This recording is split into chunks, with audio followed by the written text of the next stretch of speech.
Hello and welcome to PBN sports. మనం ఎంతగానో ఎదురు చూస్తున్న IPL రిటెన్షన్ సంబంధించి అఫీషియల్ న్యూస్ అయితే వచ్చింది. వాటిలో ఎంతమందిని రిటైన్ చేయొచ్చు, ఇండియన్ ప్లేయర్స్ ఎంతమంది, ఫారిన్ ప్లేయర్స్ ఎంతమంది, RTMలు మరియు శాలరీ క్యాపిటల్, మ్యాచ్ ఫీజులు, అలాగే ఫారిన్ ప్లేయర్స్ మీద 2 years బ్యాన్ విధించాలి, అలాగే ఇంపాక్ట్ ప్లేయర్ ఉంటుందో ఉండదో ఇలాంటివి అఫీషియల్ అప్డేట్స్ గురించి మాట్లాడుకుందాం. Let's get started. ముందుగా మనం చూసుకున్నట్లయితే 6 రిటైన్ చేసుకునే సదుపాయం కల్పించింది BCCI. ఈ 6 రిటైన్ అయినా చేసుకోవచ్చు, లేదా RTM రైట్ టు మ్యాచ్ ద్వారా అయినా రిటైన్ చేసుకోవచ్చును. RTM అంటే తెలియకపోతే వీడియో లాస్ట్లో చెప్తాను.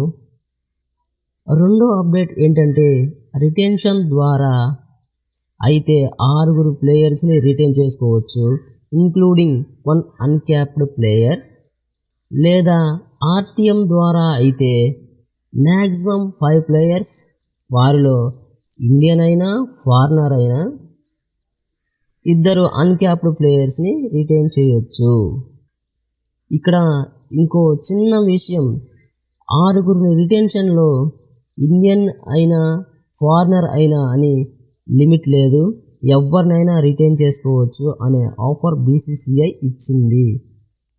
ఇంకా మూడో అప్డేట్ గురించి మాట్లాడుకున్నట్లయితే, శాలరీ క్యాపిటల్ అనేది ఇంతకుముందు 100 కోట్లు ఉండగా దానిని ఇప్పుడు 120 కోట్లకు పెంచడం జరిగింది. ఇంకా నాలుగో అప్డేట్ గురించి మాట్లాడుకున్నట్లయితే, జైషా గారు మ్యాచ్ ఫీజ్ అనేది కొత్తగా ప్రవేశపెట్టాడు. IPL ఆడే ప్రతి ఒక్క ప్లేయర్కి, ఇంక్లూడింగ్ ఇంపాక్ట్ ప్లేయర్తో సహా మొత్తం 12 మందికి ఒక్కొక్కరికి 7.5 lakhs చొప్పున ఒక్కొక్క మ్యాచ్కి అదనంగా ఇవ్వబడుతుంది. సింపుల్గా చెప్పాలంటే ఒక్కొక్క మ్యాచ్కి 7.5 lakhs అనేది ప్లేయింగ్ 12లో ఉన్న వారికి ఇవ్వాలి. దీనికి కాంట్రాక్ట్తో సంబంధం లేదు, ప్లేయింగ్ 12లో ఉన్న వారికి మాత్రమే. గుర్తుపెట్టుకోండి, ప్లేయింగ్ 12లో ఉన్న వారికి మాత్రమే. అలాగే ఇంపాక్ట్ ప్లేయర్ రూల్ 2027 వరకు కొనసాగుతూనే ఉంటుంది అని సూచించారు.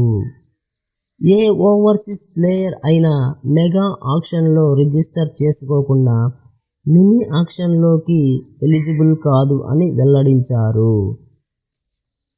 ఇది కేవలం ఫారినర్స్. మెగా ఆక్షన్లో డబ్బులు తక్కువ వస్తాయి అని, మినీ ఆక్షన్లో డబ్బులు ఎక్కువ వస్తాయి అని మెగా ఆక్షన్ని స్కిప్ చేస్తారో అలా చేయకుండా ఉండడానికి ఈ కొత్త రూల్ను ప్రవేశపెట్టారు.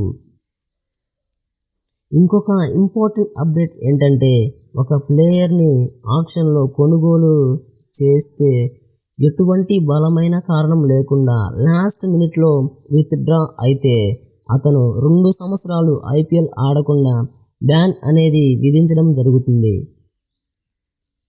ఇంకా లాస్ట్ అప్డేట్ గురించి మాట్లాడుకున్నట్లయితే, అన్క్యాప్డ్ ప్లేయర్ రూల్ మళ్ళీ తీసుకొచ్చారు. ఎవరైతే ఇంటర్నేషనల్ క్రికెట్, అది T20 అయినా కానీ, ODI అయినా కానీ, టెస్ట్ కానీ ఆడకుండా 5 సంవత్సరాలు BCCI సెంట్రల్ కాంట్రాక్ట్లో లేకుండా ఉంటే వారిని అన్క్యాప్డ్ ప్లేయర్గా పరిగణించబడుతుంది. ఇది ఓన్లీ ఇండియన్ ప్లేయర్స్కి మాత్రమే. గుర్తుపెట్టుకోండి, ఇది ఓన్లీ ఇండియన్ ప్లేయర్స్కి మాత్రమే. సో ఇది మరి విషయం. నేను అన్ని టీమ్స్ సంబంధించి లైక్లీ రిటెన్షన్ చేయాలి అనుకుంటున్నా. ముందుగా మీరు ఏ టీమ్స్ లైక్లీ రిటెన్షన్స్ తెలుసుకోవాలి అనుకుంటున్నారో కామెంట్స్లో చెప్పండి. ఇంకా RTM రైట్ టు మ్యాచ్, ఒక ప్లేయర్ని ఆక్షన్లోకి వదిలి బిడ్డింగ్ స్టార్ట్ అయ్యాక వేరొక టీం తీసుకుంటే ఆ ప్లేయర్ని RTM కార్డ్ యూజ్ చేసి ముందున్న టీంలోకి తీసుకోవడాన్నే RTM అంటారు. సో ఇది మరి విషయం. ఈ వీడియో నచ్చినట్లయితే లైక్ చేయండి, మీ అభిప్రాయం కామెంట్స్లో చెప్పండి. Thank you for watching my video.